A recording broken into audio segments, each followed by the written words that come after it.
siang semuanya, kami dari kelompok 4 akan mempresentasikan materi yang berjudul Ekuivalensi Logis untuk Logika Predikat. Anggota kelompok kami terdiri dari Rangga Pohan, Selvi Yolanda, Esther Armelia Marbun, dan Alvin Ardiansyah. Presentasi ini disusun untuk memenuhi tugas mata kuliah Logika Matematika yang dibimbing oleh Ibu Yulia Utami, SPDI, MSI. Untuk memulai presentasi ini, saya akan menjelaskan bagian latar belakang dari makalah kami.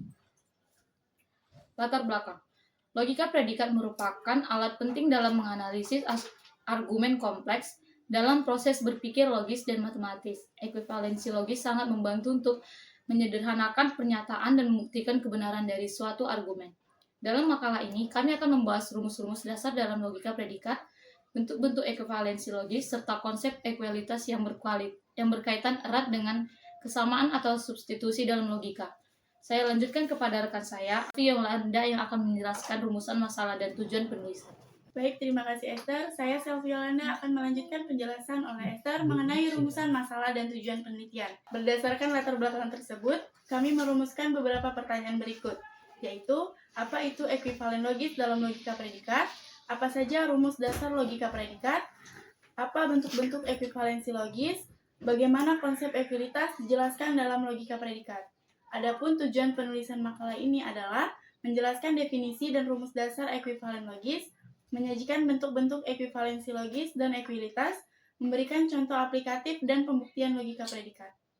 Selanjutnya, saya serahkan kepada Rangga untuk memaparkan manfaat dan rumus-rumus logika predikat.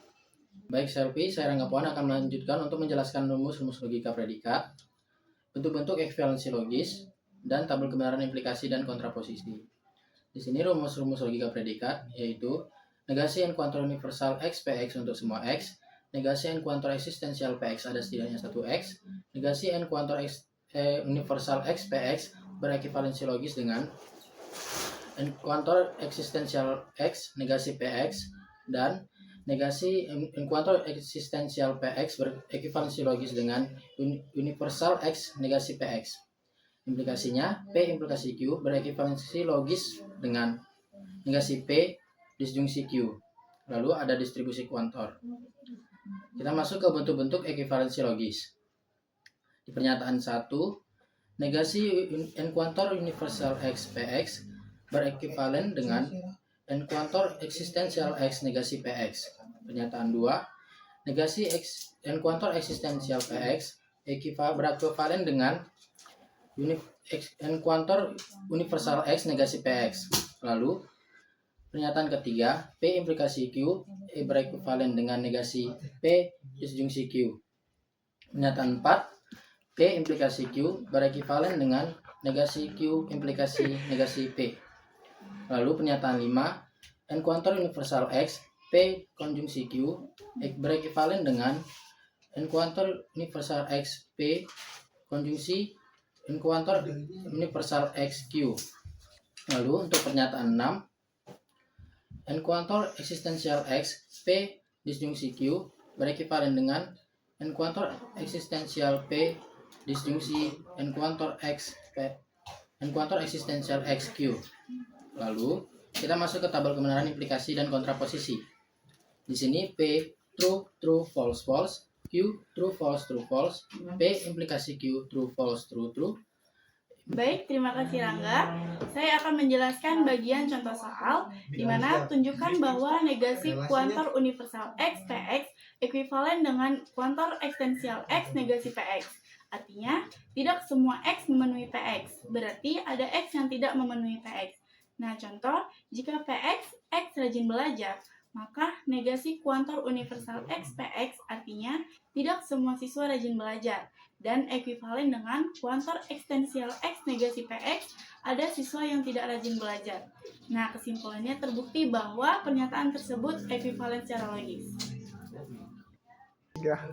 Baik, materi selanjutnya akan dijelaskan oleh Alvin Ardiansyah. Lalu kita mengenal istilah ekualitas konsep kesamaan.